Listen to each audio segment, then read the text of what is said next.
کیا آپ جانتے ہیں کہ تاریخ میں ایک ایسا انسان بھی گزرا ہے جسے گناہ سے بچنے کی وجہ سے جیل بھیج دیا گیا؟ جی ہاں، یہ واقعہ ہے حضرت یوسف علیہ السلام کی زندگی کا۔ جب مصر کے محل میں خطرناک سازش ہوئی تو سچائی سامنے آنے کے باوجود حضرت یوسف علیہ السلام کو قید خانے میں ڈال دیا گیا۔ لیکن حیران کن بات یہ ہے کہ قید خانہ بھی ان کے لیے آزمائش نہیں بلکہ ایک نئی رحمت بن گیا، کیونکہ اسی قید خانے میں 2 قیدیوں نے عجیب خواب دیکھے، اور جب حضرت یوسف علیہ السلام نے ان خوابوں کی تعبیر بتائی تو سب حیران رہ گئے۔ انہوں نے ایک قیدی سے کہا، تم جلد آزاد ہو جاؤ گے اور بادشاہ کے قریب ہو جاؤ گے، اور دوسرے سے کہا، تمہیں سولی دی جائے گی۔ سب سے حیران کن بات یہ ہے کہ بعد میں بالکل ویسا ہی ہوا جیسا حضرت یوسف علیہ السلام نے بتایا تھا، لیکن پھر ایک ایسا واقعہ پیش آیا جس نے حضرت یوسف علیہ السلام کو کئی سال تک قید میں رکھا۔ آخر وہ کیا راز تھا؟ کیوں ایک بے گناہ انسان کو سالوں تک جیل میں رہنا پڑا؟ اور اللہ کی تقدیر کس طرح ایک حیران کن موڑ لینے والی تھی؟ آئیے سنتے ہیں حضرت یوسف علیہ السلام کی زندگی کی کہانی کا تیسرا حصہ، قید خانہ اور خوابوں کی تعبیر۔ جب حضرت یوسف علیہ السلام نے مصر کے محل میں پیش آنے والی آزمائش میں صبر اور تقویٰ کا رستہ اختیار کیا تو وہ دراصل ایک بہت بڑی قربانی تھی۔ انہوں نے گناہ کے راستے کو ٹھکرا دیا اور اللہ کی پناہ مانگی۔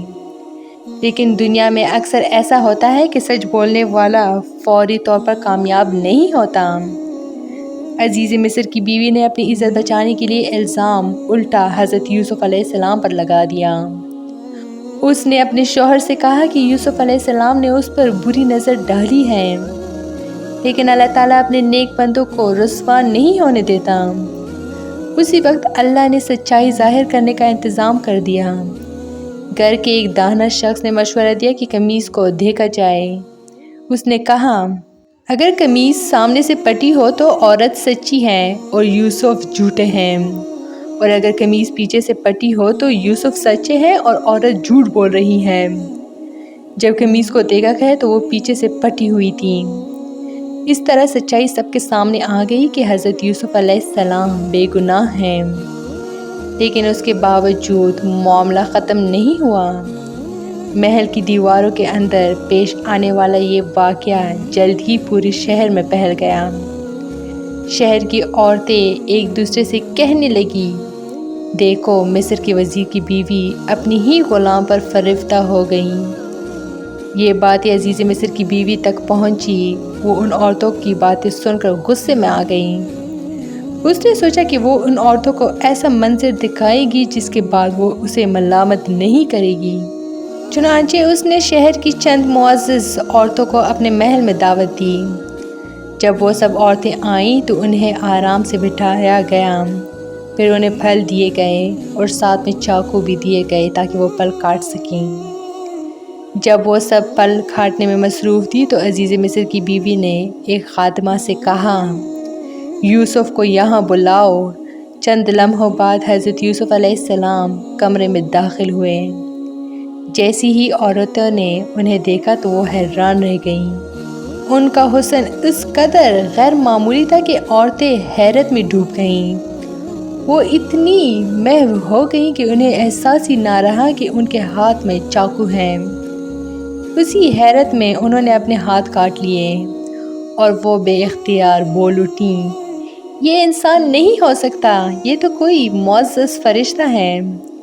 یہ منظر دیکھ کر عزیز مصر کی بیوی نے کہا، یہی وہ شخص ہے جس کے بارے میں تم مجھے ملامت کرتی تھیں۔ پھر اس نے اعلان کیا، اگر اس نے میری بات نہ مانی تو اسے ضرور قید کر دیا جائے گا اور وہ ذلیل ہو کر رہے گا۔ یہ حضرت یوسف علیہ السلام کی زندگی کی ایک اور بڑی آزمائش تھی۔ اب ان کے سامنے 2 راستے تھے۔ ایک راستہ گناہ کا تھا جس سے وہ اپنی آزادی بچا سکتے تھے، اور دوسرا راستہ اللہ کی اطاعت کا تھا جس میں قید خانہ ان کا انتظار کر رہا تھا۔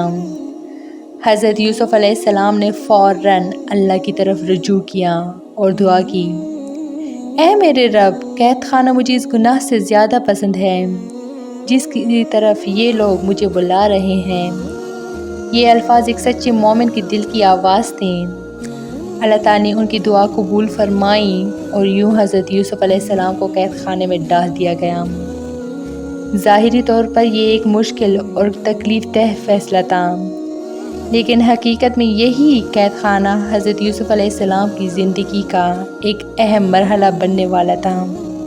وہ نہایت صبر کرنے والے، نرم مزاج اور نیک دل انسان تھے۔ وہ قیدیوں کے ساتھ اچھا سلوک کرتے اور انہیں اللہ کی طرف بلاتے۔ قید خانے میں 2 قیدی اور بھی تھے۔ ایک دن دونوں نے عجیب خواب دیکھا۔ انہوں نے حضرت یوسف علیہ السلام سے کہا، ہم نے خواب دیکھے ہیں اور ہم چاہتے ہیں کہ آپ ہمیں ان کی تعبیر بتائیں۔ حضرت یوسف علیہ السلام نے فوراً خوابوں کی تعبیر نہیں بتائیں، بلکہ پہلے انہیں اللہ کی طرف بلایا۔ انہوں نے کہا، کیا مختلف معبود بہتر ہے یا ایک اللہ جو سب پر غالب ہے؟ انہوں نے انہیں سمجھایا کہ اللہ کے سوا کوئی عبادت کے لائق نہیں۔ پھر حضرت یوسف علیہ السلام نے دونوں خوابوں کی تعبیر بتائیں۔ انہوں نے پہلے قیدی سے کہا، تم اپنے مالک کے پاس واپس جاؤ گے اور اسے شراب پلاؤ گے۔ پھر دوسرے قیدی سے کہا، تمہیں سولی دی جائے گی اور پرندے تمہارے سر کو کھائیں گے۔ کچھ وقت بعد بالکل وہی ہوا جو حضرت یوسف علیہ السلام نے بتایا تھا۔ ایک قیدی رہا ہو گیا اور وہ بادشاہ کے قریب ہو گیا۔ دوسرے قیدی کو سولی دی گئی۔ یہ واقعہ قید خانے کے لوگوں کے لیے حیران کن تھا۔ سب کو معلوم ہو گیا کہ حضرت یوسف علیہ السلام کو اللہ نے خاص علم عطا کیا ہے۔ جب پہلا قیدی رہا ہونے لگا تو حضرت یوسف علیہ السلام نے اس سے کہا، جب تم بادشاہ کے پاس جاؤ تو میرا ذکر کرنا۔ لیکن جب وہ شخص آزاد ہو کر باہر گیا تو دنیا کی مصروفیات میں وہ یہ بات بھول گیا۔ اسی طرح وقت گزرتا گیا، دن مہینوں میں بدل گئے اور مہینے سالوں میں۔ حضرت یوسف علیہ السلام کئی سال تک قید خانے میں ہی رہے، لیکن انہوں نے کبھی اللہ سے شکایت نہیں کی۔ وہ صبر کرتے رہے اور اللہ پر بھروسہ رکھتے رہے۔ انہیں یقین تھا کہ اللہ کی تقدیر ایک دن ضرور بدلے گی۔ اور پھر ایک دن ایسا واقعہ پیش آیا جس نے حضرت یوسف علیہ السلام کی زندگی کا رخ ہمیشہ کے لیے بدل دیا۔ یہ واقعہ تھا مصر کے بادشاہ کا عجیب خواب۔ یہ خواب نہ صرف بادشاہ کو پریشان کر دینے والا تھا، بلکہ اسی خواب کے ذریعے اللہ تعالیٰ حضرت یوسف علیہ السلام کو قید خانے سے نکالنے والا تھا۔ اور یہی سے شروع ہوتی ہے کہانی کا اگلا حیران کن باب، بادشاہ کا خواب اور حضرت یوسف علیہ السلام کی رہائی۔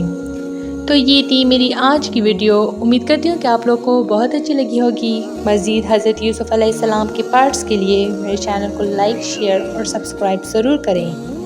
Stay tuned for more. Thanks for watching.